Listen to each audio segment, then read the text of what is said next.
নমস্কার বন্ধুরা, আমি আজকে আলোচনা করব লক্ষ্মীর ভান্ডার সম্পর্কিত বিষয় নিয়ে। আজকে আমি আপনাদের খুবই গুরুত্বপূর্ণ আপডেট দিতে চলেছি। কারণ আপনারা আমাকে অনেকেই মেসেজ করেছিলেন আগের ভিডিওতে, যেখানে আপনারা জানতে চেয়েছেন যে আপনি লক্ষ্মীর ভান্ডারের টাকা কবে পাবেন। বিশেষ করে যারা নতুন করে অ্যাপ্লিকেশন করেছিলেন প্রায় ১ বছর আগে কিন্তু এখনো পর্যন্ত টাকা পাননি, তারা বলেছেন আমাকে যে তারা টাকা কবে পাবেন। আপনাদের এই প্রশ্ন উত্তরে যদি আমি বলি, তাহলে পর আপনারা জানবেন যে ২০২৫ ২৪শে জানুয়ারি থেকে ১লা ফেব্রুয়ারি পর্যন্ত দুয়ারে সরকারের নবম পর্যায়ের দুয়ারে সরকার হয়েছিল। যেখানে লক্ষ্মীর ভান্ডারের জন্য যারা আবেদন করেছিলেন এখনো পর্যন্ত কেউ কিন্তু কোনো টাকা পাননি। যেটা খবর সেটা হলো গিয়ে যে রাজ্য বাজেট রয়েছে লক্ষ্মীর ভান্ডার নিয়ে আলোচনা হতে পারে এবং সেখানে একটা বিশাল অ্যামাউন্ট লক্ষ্মীর ভান্ডারের জন্য বরাদ্দ হতে পারে এবং নতুন করে যারা আবেদন করেছেন তারাও কিন্তু এই ফল ভোগ করতে পারেন, অর্থাৎ লক্ষ্মীর ভান্ডারের টাকা পেতে পারেন।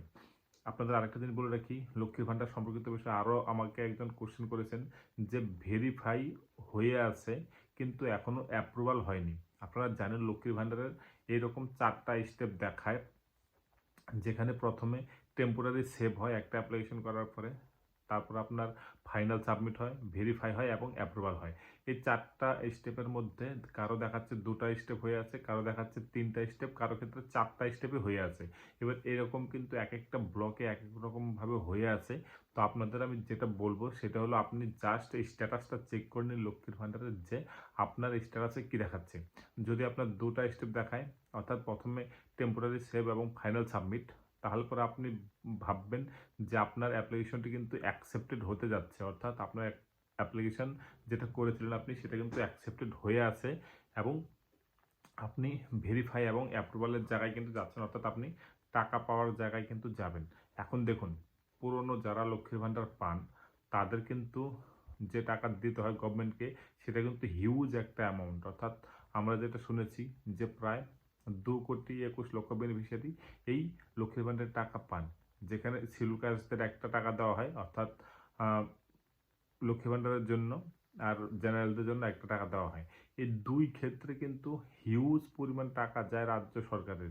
এবার নতুন করে যারা আবেদন করেছেন তারাও কিন্তু অনেকটা সংখ্যা, কারণ নবম পর্যায়ের দুয়ার সরকার হয়েছে, তারপরে আমাদের সমাধান হয়েছে, সেখানেও কিন্তু প্রচুর লোক লক্ষ্মী ভান্ডারের জন্য আবেদন করেছেন। কারণ যার বয়স ২৫ বছর হচ্ছে সেই কিন্তু লক্ষ্মীর ভান্ডারের জন্য আবেদন করেছেন। সেই ক্ষেত্রে কিন্তু সংখ্যা দিন দিন বেড়েই যাচ্ছে। আর অন্যদিকে যাদের বয়স ৬০ বছর হয়ে যাচ্ছে তাদের লক্ষ্মীর ভান্ডারটা বন্ধ হচ্ছে ঠিকই, কিন্তু সেই সংখ্যাটা কিন্তু অনেক কম এবং তাদেরকে বার্ধক্য ভাতার আওতায় আবার টাকা দেওয়া হচ্ছে। তো সেক্ষেত্রে সংখ্যা কমছে ঠিকই, কিন্তু নতুন করে যে অ্যাপ্লিকেশন সেটা কিন্তু হিউজ সংখ্যা বেড়ে যাচ্ছে। তো এই ক্ষেত্রে গভর্নমেন্ট কবে ডিসিশন নিবে যে নতুনদের টাকা দেবে সেটার উপরে কিন্তু ডিপেন্ড করছে অনেক কিছু। এরপর আমাকে অনেক বন্ধু কমেন্ট করেছেন যে আমরা যবে থেকে অ্যাপ্লাই করেছি তবে থেকেই কি লক্ষ্মীর ভান্ডারে টাকা পাবো। আপনাদের বলে রাখি, এটা কিন্তু পসিবল নয়। অর্থাৎ আপনি যবে অ্যাপ্লিকেশন করে থাকুন না কেন, ১ বছর আগে হোক বা ১০ মাস বা ৮ মাস, আপনি কিন্তু যখন গভর্নমেন্ট টাকা দেওয়া শুরু করবে তখন থেকেই কিন্তু আপনি টাকাটা পাবেন। আর যেটা চান্স আছে সেটা আপনাদের বলে দেই, যেহেতু সামনে বিধানসভা ইলেকশন রয়েছে, তাছাড়া বাজেট রয়েছে, তো ভীষণ চান্স রয়েছে যে আপনার ইলেকশনের আগেই নতুনদের এবং পুরানোদের যেটা চলছে সেটা তো চলবেই, নতুনদেরও কিন্তু টাকা দেওয়ার প্রসেস শুরু হবে। এরপর আমাকে অনেকে বলেছেন ২০২৪ সালে আমি অ্যাপ্লাই করেছি, সবার ক্ষেত্রে একই সিস্টেমই বলবো। আর আপনাদের বলে রাখি, যখন আপনি অ্যাপ্লিকেশন একটা করেন সেই অ্যাপ্লিকেশনটি ডাটা এন্ট্রি অপারেটর বা লক্ষ্মীর ভান্ডারের সাথে যুক্ত যে সমস্ত আধিকারিক রয়েছেন ব্লক স্তরে, তারা কি করেন, আপনার অ্যাপ্লিকেশনটি যাবতীয় কিছু ভেরিফিকেশন করে আধার নাম্বার, মোবাইল নাম্বার ভেরিফিকেশন করে তারপরে এন্ট্রি করা শুরু করেন। যখন আপনার ফর্মটি সব ঠিকঠাক থাকে তখন কিন্তু প্রথমে টেম্পোরারি সেভ, তারপর ফাইনাল সাবমিট হয়। এরপর ভিডিও এন্ডের থেকেই কিন্তু ভেরিফাই হয়ে যায়, অর্থাৎ ফার্স্ট স্টেপ, সেকেন্ড স্টেপ এবং থার্ড স্টেপ, এই 3টে স্টেপই কিন্তু ব্লক স্তর থেকে হয়। তারপরে যে লাস্ট অপশন রয়েছে অর্থাৎ অ্যাপ্রুভাল, সেটা কিন্তু ডিস্ট্রিক্টের যিনি অফিসার রয়েছেন তিনি কিন্তু অ্যাপ্রুভালটা দিয়ে থাকেন, অর্থাৎ 4টা স্টেপ দিয়ে থাকেন।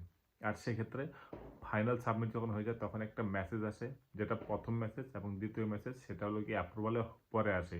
এক্ষেত্রে বলতে কি মেসেজ না আসলেও প্রবলেম নেই, কারণ অনেক সময় টেকনিক্যাল ইস্যু, মোবাইল নাম্বার গন্ডগোল বা অন্য কোনো কারণের জন্য কিন্তু অনেক সময় মেসেজ যায় না। সেক্ষেত্রে কোনো টেনশন করার কারণ নেই। আপনি শুধু দেখে নেবেন যে আপনার স্ট্যাটাসে ৪ টা স্ট্যাটাস দেখাচ্ছে কিনা। যদি না দেখায়, ৩ টা যদি দেখায় বা ২ টা যদি দেখায়, তাহলে পরেও কোনো কিছু টেনশন করার কারণ নেই। কারণ যথাসময়ে কিন্তু বিডিও অফিস বা ডিস্ট্রিক্ট থেকে কিন্তু আপনার ভেরিফাই এবং অ্যাপ্রুভাল তারা করে দেবেন। আরেকটা জিনিস বলে রাখি, অনেকে আমাকে মেসেজ করেছেন যে নট ফাউন্ড যদি দেখায় সেক্ষেত্রে আমি কি করব? অর্থাৎ আপনি যখন স্ট্যাটাস চেক করছেন মোবাইল নাম্বার বা আধার নাম্বার দিয়ে, সেক্ষেত্রে আপনার যদি নট ফাউন্ড দেখায়, তাহলে পরে আপনাকে বলে রাখি আপনার অ্যাপ্লিকেশনটি কিন্তু অ্যাকসেপ্টেড হয়নি, অথবা আপনার ফর্মটি তারা দেখেইনি বা এন্ট্রি করেইনি। কারণ আপনার যদি অ্যাপ্লিকেশনটি এন্ট্রি হয়, তাহলে পরে হয় টেম্পোরারি সেভ, নাহলে ফাইনাল সাবমিট পর্যন্ত দেখাবে। নট ফাউন্ড মানে আপনার ফর্মটি এন্ট্রি হয়নি। এক্ষেত্রে আপনার জন্য একটাই কথা, যে আপনি অবশ্যই বিডিও অফিসে গিয়ে যোগাযোগ করুন Aadhaar number, account number, mobile number সমস্ত কিছু নিয়ে।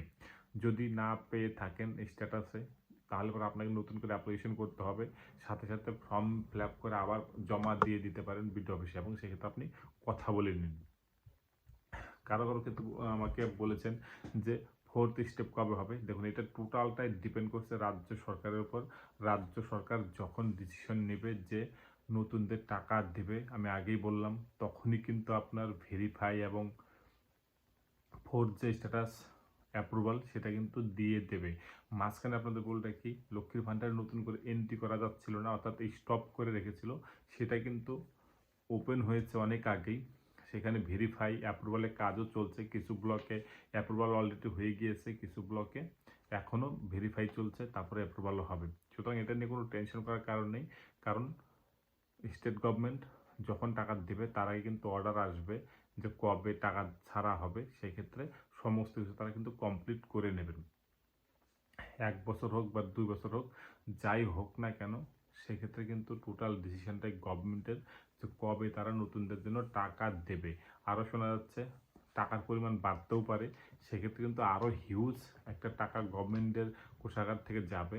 সেক্ষেত্রে নতুনরা প্লাস পুরানোরা সবাই টাকা পাবেন, যেটা আশা করা হচ্ছে। যেহেতু সামনে ইলেকশন রয়েছে, তাছাড়া গভর্নমেন্টের কিছু পলিসিও রয়েছে, যা খবর পাওয়া যাচ্ছে। তো বন্ধুরা, আপনারা আর কয়েকদিন ওয়েট করুন। আর বলে রাখি, যদি আপনার নাম অ্যাকাউন্টের সাথে বা আধারের সাথে মিসম্যাচ থাকে, সেক্ষেত্রে কিন্তু টাকা পাওয়ার সম্ভাবনা খুব কম। তাহলে পরে কিন্তু আপনার টাকা আটকে যেতে পারে। কারণ এখন যে সিস্টেম রয়েছে, সেখানে অ্যাজ পার আধার নেম এবং as per bank name same হতে হয়, না হলে পরে টাকা কিন্তু প্রবলেম হয়। সেক্ষেত্রে আপনার ভ্যালিডেশন নেম মিসম্যাচ দেখাবে।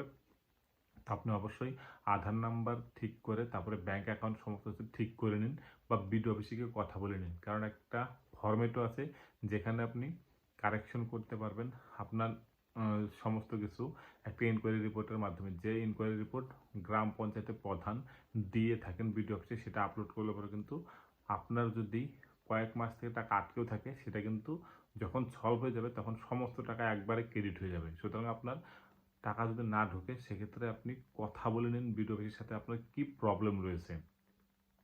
বন্ধুরা, আজকে এ পর্যন্তই। যদি আপনাদের আরও কিছু জানা থাকে, তাহলে অবশ্যই আমাকে কমেন্টে লিখে জানাবেন। আর একটা জিনিস বলবো আপনাদের, যদি চ্যানেলটিতে নতুন হয়ে থাকেন, তাহলে অবশ্যই চ্যানেলটিকে সাবস্ক্রাইব করবেন। ভালো লাগলে লাইক, কমেন্ট, শেয়ার করতে একদম ভুলবেন না। নমস্কার।